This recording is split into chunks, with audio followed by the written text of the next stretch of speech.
ഈ വീഡിയോയിൽ കുറച്ച് ഇമ്പോർട്ടൻ്റ് ആയിട്ടുള്ള ക്വിക്ക് ആയിട്ടുള്ള അപ്ഡേറ്റ്സ് തരാൻ വേണ്ടിയിട്ടാണ്. അതായത് ഇസ്രായേലിൽ ഉണ്ടാകുന്ന ഡെവലപ്മെന്റ്സ്, അതിനെ ചുറ്റിപ്പറ്റി നടക്കുന്ന കുറച്ച് കാര്യങ്ങൾ. അതായത് ഇറാഖിലുള്ള ഇസ്ലാമിക് റെസിസ്റ്റൻസ്, അതായത് ശരിക്കും പറഞ്ഞാൽ ഒരു ഡീവിയേഷൻ ഇവിടെ ഉണ്ടായിരിക്കുകയാണ്. ഒരു ഡീവിയേഷൻ എന്ന് പറഞ്ഞാൽ രണ്ട് സെക്ടുകളായിട്ട് തിരിഞ്ഞിട്ടുണ്ട്. അതിൽ ഇപ്പം ശരിക്കും പറഞ്ഞാൽ ഇപ്പം ഐസോലേറ്റഡ് ഹൂതി, ഇറാൻ, ഇവർ രണ്ടും ഇപ്പോൾ ഒറ്റപ്പെട്ടിരിക്കുന്ന ഒരു അവസ്ഥയാണ്. ഇത് രണ്ടും ശരിക്കും പറഞ്ഞു കഴിഞ്ഞാൽ ഇവർ ഷിയ വിഭാഗത്തിൽപ്പെട്ട ആൾക്കാരാണ്. ശരിക്കും പറഞ്ഞാൽ ഇപ്പം സുന്നികൾ ഇതിനകത്ത് പാർട്ടിസിപ്പേറ്റ് ചെയ്യുന്നില്ല എന്നുള്ളതാണ്.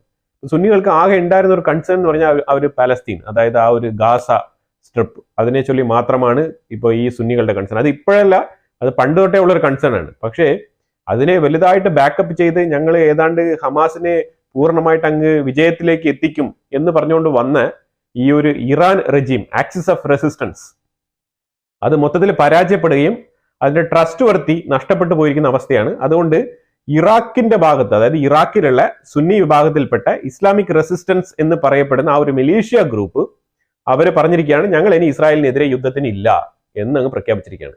ഒന്നാമത്തെ കാര്യം നമ്മൾ മനസ്സിലാക്കേണ്ടത്, ഇറാഖിന് ഇസ്രായേലുമായിട്ട് ഡയറക്റ്റ് ആയിട്ടുള്ള ലാൻഡ് ഷെയറിംഗ് ബോർഡർ ഇല്ല എന്നുള്ളതാണ്. അവർ ഇതുവരെ ഉപയോഗിച്ചുകൊണ്ടിരുന്നത് വെച്ചാൽ ഡ്രോൺ അറ്റാക്സ് ആണ് അവർ കൂടുതൽ സപ്പോർട്ട് ചെയ്തുകൊണ്ടിരുന്നത്. അതുപോലെ തന്നെ അവർക്ക് അറ്റാക്ക് ചെയ്യണം എന്നുണ്ടെങ്കിൽ സിറിയയുടെ സഹായത്തോടു കൂടി മാത്രമേ അവർക്ക് ലാൻഡ് ഷെയറിംഗ് നടക്കുകയുള്ളൂ ഇസ്രായേലുമായിട്ട്. അപ്പൊ അതുകൊണ്ട് തന്നെ ഇറാഖിലുള്ള ആ ഒരു മിലീഷ്യ ഗ്രൂപ്പ് നിരുപാധികം പറഞ്ഞിരിക്കുകയാണ്, ഇനി ഞങ്ങൾ ഇസ്രായേലുമായിട്ട് യുദ്ധത്തിന് ഇല്ല എന്നുള്ളത്. അപ്പൊ ഇനി ആ ഒരു ഭാഗം ഉറപ്പായി. കാരണം അത് ശരിക്കും പറഞ്ഞാൽ പേടിച്ചിട്ടാണ്. കാരണം ഇറാനിലുള്ള ആ ഒരു ആക്സിസ് ഓഫ് റെസിസ്റ്റൻസിനുള്ള വിശ്വാസം നഷ്ടപ്പെട്ടിരിക്കുകയാണ്. കാരണം അവരൊരിക്കലും ഇവരെ ബാക്ക് ചെയ്ത് നിർത്തുമെന്നോ അല്ലെങ്കിൽ ഇവർക്കൊരു സപ്പോർട്ടായിട്ട് അവർ വരുമെന്നോ ഉള്ള ഒരു വിശ്വാസം ഈ ഒരു ചെറിയ സുന്നി സെക്ടറിലുള്ള ആ ഒരു ഗ്രൂപ്പിന് നഷ്ടപ്പെട്ടിരിക്കുകയാണ്. അതുകൊണ്ടാണ് അവർ ഈ ഒരു തീരുമാനത്തിലേക്ക് പോകാനുള്ള കാരണം. അതിനോടൊപ്പം തന്നെ സിറിയയിൽ ഇസ്രായേൽ നടത്തിക്കൊണ്ടിരിക്കുന്ന അഗ്രസീവായിട്ടുള്ള ആ ഒരു ലാൻഡ് ക്യാപ്ചറിംഗ് ഒക്കെ മനസ്സിലാക്കിക്കൊണ്ടാണ് ഇവർ ഈ ഒരു സൈഡിൽ ഇരിക്കുന്നത്. സിറിയക്കുള്ളിൽ ഇസ്രായേലിന് ഡയറക്റ്റ് ആയിട്ട് ഒരു എൻട്രി കിട്ടിയ സ്ഥിതിക്ക് ഇറാഖിനെ കൃത്യമായിട്ട് ടാർഗറ്റ് ചെയ്യാൻ അവർക്ക് കഴിയും എന്നുള്ളതാണ് ഇപ്പൊ ഇതിലുള്ള വസ്തുത. അപ്പൊ അതുകൊണ്ട് കൃത്യമായി അവർ ഈ ഒരു ടൈംലി ഒരു ഡിസിഷനാണ് അവർ എടുത്തിരിക്കുന്നത്. അത് മുൻകൂട്ടി തന്നെ അവർ പറഞ്ഞിരിക്കുകയാണ്. കാരണം സാധാരണ ഇങ്ങനെ പറയേണ്ട ആവശ്യമില്ല. അപ്പൊ അത് അവർ പറഞ്ഞിരിക്കുകയാണ്. പറഞ്ഞതിന്റെ കാരണം വെച്ചാൽ പേടിച്ചിട്ടാണ്. ഇനി ഒരു രാത്രി ഒരു അറ്റാക്ക് ഒഴിവാക്കാം എന്നുള്ള രീതിയിലുള്ള ഒരു മുൻകരുതലിലാണ് അവർ ആ സ്റ്റേറ്റ്മെന്റ് പുറത്തുവിട്ടിരിക്കുന്നത്. മൊസാദിന്റെ ഇതിനു മുമ്പ് ജോലി ചെയ്തിരുന്ന ഒരു എക്സ് ഏജന്റ് മിക്കേൽ എന്നാണ് അയാളുടെ പേര്, ഒരു 60 മിനിറ്റ്സ് ഇന്റർവ്യൂ കൊടുത്തിട്ടുണ്ട്. ആ ഇന്റർവ്യൂവിൽ പറഞ്ഞിരിക്കുന്ന കാര്യങ്ങൾ എന്ന് പറഞ്ഞാൽ എങ്ങനെയാണ് അവർ ഈ ഒരു പേജർ അറ്റാക്ക് പ്ലാൻ ചെയ്തത് എന്നതിനെ കുറിച്ച് വളരെ വ്യക്തമായിട്ട് പറഞ്ഞിട്ടുണ്ട്. അതായത് ഇതിനു മുമ്പ് തന്നെ നെതന്യാഹു പേജർ അറ്റാക്ക് ചെയ്തത് നമ്മൾ തന്നെയാണെന്ന് എഗ്രി ചെയ്തിട്ടുണ്ടായിരുന്നു. പക്ഷെ അത് എങ്ങനെ ചെയ്തു എന്നുള്ളതിനെ കുറിച്ചുള്ള ഡീറ്റെയിൽ ആയിട്ടുള്ള റിപ്പോർട്ട് പുറത്ത് പറഞ്ഞിട്ടില്ലായിരുന്നു. അപ്പൊ അതുകൊണ്ട് അതിപ്പോ പുറത്തു വന്നിരിക്കുകയാണ്. അത് എങ്ങനെയാണെന്നാൽ അവർ 10 വർഷത്തിന് മുമ്പേ, ഡെക്കേഡ് എഗോ എന്നാണ് പറഞ്ഞിരിക്കുന്നത്, 10 വർഷങ്ങൾക്ക് മുമ്പേ തന്നെ അവർ ഇതിനെക്കുറിച്ച് കൃത്യമായ പ്ലാൻ ചെയ്തിട്ടുണ്ടായിരുന്നു. അപ്പൊ നമ്മൾ മനസ്സിലാക്കേണ്ടത് ഇവരുടെ ഒരു ഡീപ്പ് സ്റ്റഡിയും 10 വർഷങ്ങൾക്ക് മുമ്പേ ഇത്രയും മുൻകരുതലുകൾ എടുത്തുകൊണ്ടാണ് അവർ ഈ ഒരു ടീമിനെ ഫോം ചെയ്ത് കൊണ്ടുവന്നിരിക്കുന്നത്. അത് നമുക്ക് മനസ്സിലാക്കേണ്ടത് പറഞ്ഞാൽ ഇത് അവർ പേജറിന് മുമ്പ് തന്നെ അവർ ആദ്യമേ തന്നെ പ്ലാൻ ചെയ്തിരുന്നത് വാക്കി ടോക്കിയിലാണെന്നാണ്. വാക്കി ടോക്കിയാണ് അന്ന് ഈ ഹിസ്ബുള്ള വളരെ പ്രാബല്യത്തിൽ ഉപയോഗിച്ചുകൊണ്ടിരുന്ന ഒരു കമ്മ്യൂണിക്കേഷൻ ഡിവൈസ്. അപ്പൊ ആ കമ്മ്യൂണിക്കേഷൻ ഡിവൈസിൽ ഇവർ ബാറ്ററിക്ക് ഉള്ളിൽ ചെറിയൊരു എക്സ്പ്ലോസീവ് ഡിവൈസ് ഘടിപ്പിച്ചിട്ടാണ് ഈ ഒരു പ്രവൃത്തി ചെയ്തതായിട്ട് അവർ തന്നെ കൺഫേം ചെയ്തിരിക്കുന്നത്.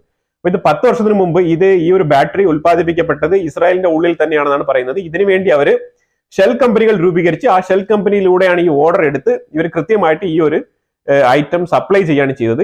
ഈ ഹിസ്ബുള്ളയ്ക്ക് വിൽക്കുകയാണ് ചെയ്തത്. ആ ഷെൽ കമ്പനികൾ ത്രൂ ഹിസ്ബുള്ളയ്ക്ക് ഇത് വിൽപ്പന നടത്തുകയാണ് ചെയ്തത് എന്നാണ് അവർ പറഞ്ഞിരിക്കുന്നത്. ഇതിൽ കൃത്യമായിട്ട് 2022 ഇവർ പേജറിന്റെ ഉള്ളിൽ ഇതേപോലെ ചെയ്യാം എന്നുള്ളൊരു തീരുമാനത്തിൽ എത്തുകയും 2022 ഇവർ കൃത്യമായിട്ട് ഈ പേജറുകൾ ഇവർ ആൾട്ടർ ചെയ്ത് ഈ ഒരു പ്രവൃത്തി ചെയ്യുകയുമാണ് ചെയ്തത്. അപ്പൊ ഇതില് അവര് കൃത്യമായിട്ട് ഇത് എന്തിനാണ് ചെയ്തത് എന്നുള്ളത് അവർ പറഞ്ഞപ്പോഴത്തേക്കാണ് ഇത് സൈക്കോളജിക്കൽ വാർഫെയർ ആണ് എന്നുള്ള രീതിയിലാണ് ഒരു എക്സ്പ്ലനേഷൻ തന്നിരിക്കുന്നത്. അത് സൈക്കോളജിക്കൽ വാർഫെയർ എന്ന് പറഞ്ഞാൽ ഇതിൽ അവർക്ക് ആരെയും കൊലപാതകം ചെയ്യണമെന്നോ അല്ലെങ്കിൽ വലിയ രീതിയിലുള്ള കാഷ്വാലിറ്റി ഉണ്ടാക്കണമെന്നോ ഉള്ള ഒരു ധാരണയൊന്നും ഇല്ലായിരുന്നു. പക്ഷേ ഈ പേജർ അറ്റാക്ക് നടന്നത്, അതായത് സെപ്റ്റംബർ 17, 2024 സെപ്റ്റംബർ 17 ഏതാണ്ട് 3:30 ഇവർ ഈ പേജർ അറ്റാക്ക് സ്റ്റാർട്ട് ചെയ്തത്. ഈ ഒരു മിഷൻ അത് സ്റ്റാർട്ട് ചെയ്തത് ഒരു സിംഗിൾ മെസ്സേജിലൂടെ 2 ബട്ടൺ പ്രസ് ചെയ്യുമ്പോഴത്തേക്കും പൊട്ടുന്ന രീതിയിലാണ് ഈ ഒരു മിഷൻ സ്റ്റാർട്ട് ചെയ്തിരുന്നത്. അഥവാ അവർ ആ 2 ബട്ടൺ നെക്കുന്നില്ലെങ്കിലും ഒരു നിശ്ചിതമായിട്ടുള്ള ടൈം ലൈൻ കഴിയുമ്പോൾ പേജർ പൊട്ടുന്ന രീതിയിലാണ് ഇതിന്റെ ആ ഒരു സോഫ്റ്റ്വെയർ ഇവർ സെറ്റ് ചെയ്ത് വെച്ചിരുന്നത്, ആ ഒരു കീ സെറ്റ് ചെയ്ത് വെച്ചിരുന്നത്, കോഡ്. അപ്പൊ അതുകൊണ്ട് തന്നെയാണ് അത് കൃത്യമായിട്ട് എല്ലാ സ്ഥലത്തും പൊട്ടിയതിൽ ഉണ്ടായ നഷ്ടം എന്ന് പറഞ്ഞാൽ അറിയാമല്ലോ. അവർ പറയുന്നത് അവർക്ക് ആരെയും കൊല്ലണം എന്നുള്ള അഭിപ്രായമൊന്നും ഇല്ലായിരുന്നു. പക്ഷേ ഇതൊരു സൈക്കോളജിക്കൽ വാർഫെയർ. അപ്പൊ അതായത് ഈ സൈക്കോളജിക്കൽ വാർഫെയർ എന്ന് പറഞ്ഞാൽ അന്ന് ആ പൊട്ടിയ ദിവസം ഒരാൾക്കാരും AC പോലും ഓണാക്കാൻ സ്വിച്ച് ഇടാൻ പേടിച്ചിട്ട് ഇരുന്ന ഒരു ദിവസമായിരുന്നു. അങ്ങനെ ഒരു പേടി സൃഷ്ടിക്കാൻ കഴിഞ്ഞു. അതാണ് സൈക്കോളജിക്കൽ മെത്തഡോളജിയിൽ ഉണ്ടായ വാർഫെയർ. ഈ ഒരു മെന്റൽ ട്രോമ ക്രിയേറ്റ് ചെയ്യാനാണ് ശ്രമിച്ചത്. അതാണ് ഇതിനുള്ള കൃത്യമായിട്ടുള്ള ഒരു ആൻസർ ആയിട്ട് അവർ പറയുന്നത്. അതിലൂടെ അന്ന് സംഭവിച്ചത് 3000 പേർക്ക് അന്ന് പരിക്കേറ്റു, അതേപോലെ 30 പേര് കൊല്ലപ്പെട്ടു. അത് ഇവരൊരു ബോണസ് ആയിട്ടാണ് ഇവർ കരുതുന്നത്. ആ രീതിയിലാണ് ആ ഒരു ഇന്റർവ്യൂവിൽ അവർ കൊടുത്തിരിക്കുന്നത്. അപ്പൊ ഇത് ഉണ്ടാക്കിയ ഒരു ആഘാതം എന്ന് പറഞ്ഞാൽ ചെറുതല്ല. കാരണം അപ്പാടെ ഹിസ്ബുള്ളയുടെ ടോട്ടൽ കമ്മ്യൂണിക്കേഷൻ മൊത്തം കൊളാപ്സ് ആവുകയാണ് ചെയ്തത്. അതാണ് ഇതിൽ അവർക്ക് കിട്ടിയ ഏറ്റവും വലിയ വിജയം.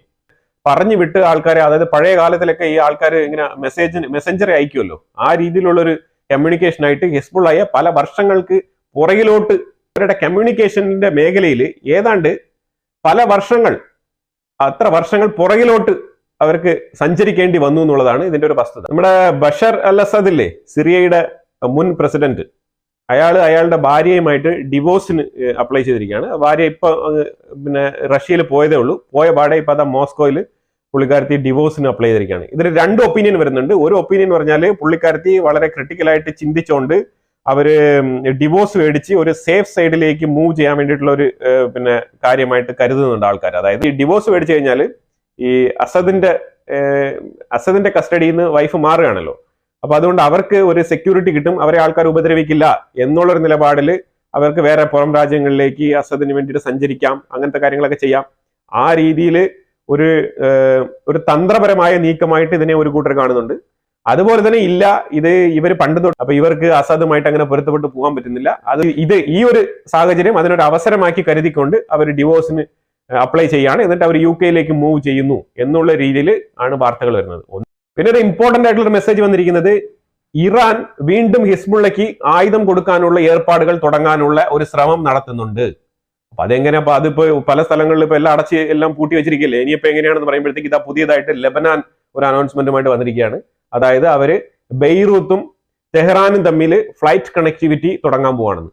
ഇത് കൃത്യമായിട്ട് ഇസ്രയേൽ മോണിറ്റർ ചെയ്തുകൊണ്ട് അതിനെതിരെ കൃത്യമായി പറഞ്ഞിട്ടുണ്ട്. അതായത് നിങ്ങൾ ഫ്ലൈറ്റ് തുടങ്ങുമോ എന്ത് തുടങ്ങുമോ എന്നറിയത്തില്ല, ആയുധം വരുന്നു എന്ന് കണ്ടെത്തി കഴിഞ്ഞാൽ പിന്നെ ഈ ഒരു സ്വഭാവമായിരിക്കില്ല കാണിക്കുന്നത്.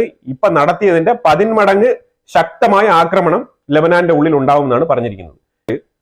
ഇത് ഫ്ലൈറ്റ് ഇപ്പൊ ഈ ധൃതിപ്പെട്ട് തുടങ്ങുന്നതിന്റെ കാരണം തന്നെ കൃത്യമായ ഈ ഒരു കാര്യം തന്നെയാണ്, വെപ്പൺ സ്മഗ്ലിംഗ് തന്നെയാണുള്ള ന്യൂസ്. അതായത് ഈ ഒരു ആയുധം കടത്താൻ വേണ്ടിയിട്ടാണ് ഈ പ്രധാനമായിട്ടും ഈ ഒരു റൂട്ട് ഇപ്പൊ എസ്റ്റാബ്ലിഷ് ചെയ്യുന്നത് എന്നതിനെ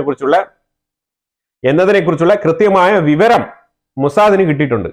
യമനിൽ നിന്ന് ഒരു ഡ്രോൺ ഇന്ന് ഇസ്രായേലിന്റെ ഉള്ളിൽ വന്നിട്ടുണ്ട്. IDF അതിനെ ഇന്റർസെപ്റ്റ് ചെയ്ത് ഡൗൺ ചെയ്തിട്ടുണ്ട്. ശരിക്കും ഇസ്രായേലിന്റെ ഉള്ളിൽ നടക്കുന്ന ഒരു ഡിസ്കഷനാണ്. ആ ഡിസ്കഷൻ എന്ന് പറഞ്ഞാൽ ഹൂത്തിയെ അടിക്കണോ അതാ ഇറാനെ അടിക്കണോ, 2 ഡിസ്കഷനാണ് വളരെ എഫക്റ്റീവ് ആയിട്ട് നെസറ്റിൽ നടക്കുന്നത്.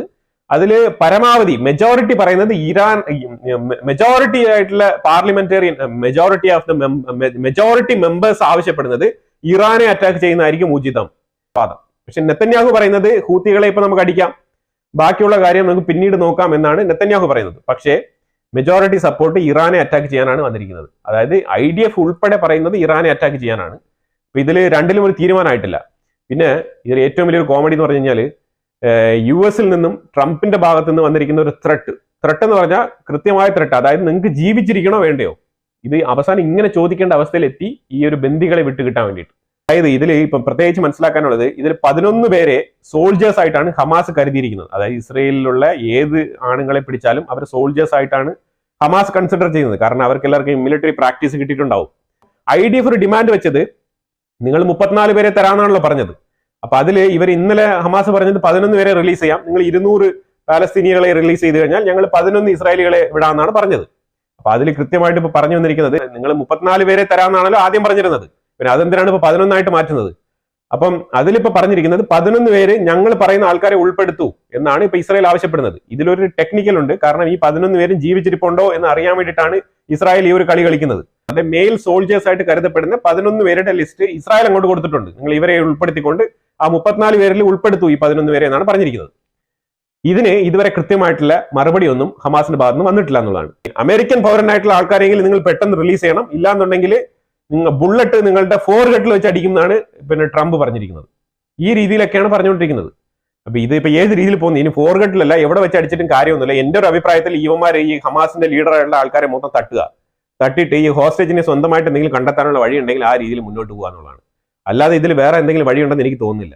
ബംഗ്ലാദേശ് ഏതാണ്ട് 200 കോടി, ഇന്നത്തെ ദിവസത്തോടു കൂടി 200 കോടി കറണ്ട് ബില്ല് തിരിപുര ഗവൺമെന്റിന് അടയ്ക്കാനുണ്ട് ബംഗ്ലാദേശ്. ഇവൻ കടം മേടിച്ച് ബംഗ്ലാദേശിൽ ഏതാണ്ട് 60,000 റോഹിംഗ്യ വിഭാഗത്തിൽപ്പെട്ട ആൾക്കാർ ബംഗ്ലാദേശിന്റെ ഉള്ളിൽ കടന്നു കയറിയിട്ടുണ്ട്. അവരിന്ന് വളരെ ലെജിറ്റിമേറ്റ് ആയിട്ട് കടന്നു വന്നിരിക്കുകയാണ്. കാരണം അതിനകത്ത് കടന്നു വരാതിരിക്കാനുള്ള യാതൊരു മാർഗവുമില്ല. അവരെ കടത്തിവിടാൻ വേണ്ടിയിട്ടാണ് ഈ ഒരു അർഖൻ ആർമി അവിടെ ആ ഒരു സ്ഥലം കയ്യേറി വെച്ചിരിക്കുന്നത്. അവർ കൃത്യമായിട്ട് അതിലൂടെ അങ്ങ് കടത്തി വിട്ടുകൊണ്ടിരിക്കുകയാണ്. 60,000 പേര് ഇപ്പൊ ഇതുവരെ ഇപ്പൊ പുതിയത് ഈ ഒരു ക്ലാഷ് തുടങ്ങിയിട്ട് 1-2 ദിവസത്തിനകത്ത് 60,000 60,000 ആൾക്കാർ ബംഗ്ലാദേശിന്റെ ഉള്ളിൽ വന്നിട്ടുണ്ട്. അവിടെ ബംഗ്ലാദേശിന് നശിക്കാനിരിക്കുന്നതേ ഉള്ളൂ. അവർ കണ്ടറിയും കാര്യങ്ങൾ. കഴിഞ്ഞാൽ മിയാൻമാറിൽ അർഖൻ ആർമിയും അതേപോലെ തന്നെ അവിടുത്തെ ജുൻത ഗാർഡ് എന്ന് പറയുമ്പോൾ അവിടെ മിയാൻമാറിന്റെ തന്നെയുള്ള സോൾജേഴ്സ് ആണ്. അവരുമായിട്ടാണ് ഈ അർഖൻ ആർമി ഇപ്പൊ ഫൈറ്റ് ചെയ്യുന്നത്. അപ്പൊ ആ ഒരു ഫൈറ്റിന്റെ ഇടയിലാണ് ഈ ഒരു ഇത്രയും റോഹിംഗ്യാസ് ബംഗ്ലാദേശിന്റെ ഉള്ളിൽ കടന്നു കയറിയിരിക്കുന്നത്. ഇന്ത്യ 20 സ്വാൻ ഡ്രോൺ ബംഗ്ലാദേശിന്റെ മേളിൽ വിട്ട് നല്ല രീതിയിൽ മാപ്പിംഗ് ചെയ്ത് എടുത്തിട്ടുണ്ട്. അത് ജസ്റ്റ് ഒരു ഡെമോ കാണിക്കാൻ വേണ്ടി വിട്ടതാണ് കേട്ടോ. ജസ്റ്റ് ഒരു ജാടയ്ക്ക് വേണ്ടി വിട്ടതാണ്. അല്ലാതെ അവിടെ എന്ത് മോണിറ്റർ ചെയ്യാനാണ്? അവിടെ ഒന്നും മോണിറ്റർ ചെയ്യാനില്ല. അവിടെ നമുക്കെതിരെ അവിടെ എന്ത് കൊണ്ടുവച്ചാലും നമ്മൾ കൃത്യമായിട്ട് കണ്ടെത്തും. ഡ്രോൺ ആണെങ്കിൽ നമ്മുടെ അടുത്ത് ഡ്രോൺ ഉണ്ട്, നമുക്ക് വിടാൻ അറിയാമെന്നുള്ള രീതിയിൽ ജസ്റ്റ് ഒന്ന് ഇട്ട് കാണിച്ചതാണ്. 20 ഡ്രോൺ വിട്ടാണ് മോണിറ്റർ ചെയ്തത്. എന്നാലും ഈ ഒരു ചെറിയ അപ്ഡേറ്റ്സ് തരാനാണ് ഈ വീഡിയോ ചെയ്തത്. തീർച്ചയായിട്ടും വീഡിയോ ഇഷ്ടപ്പെട്ടെങ്കിൽ ലൈക്ക് ചെയ്യുക, ഷെയർ ചെയ്യുക. അതുപോലെ തന്നെ നിങ്ങളുടെ അഭിപ്രായങ്ങൾ കമന്റ് ബോക്സിൽ രേഖപ്പെടുത്തുക. വീണ്ടും അടുത്തൊരു വീഡിയോ ആയിട്ട് വരാം. Thank you so much.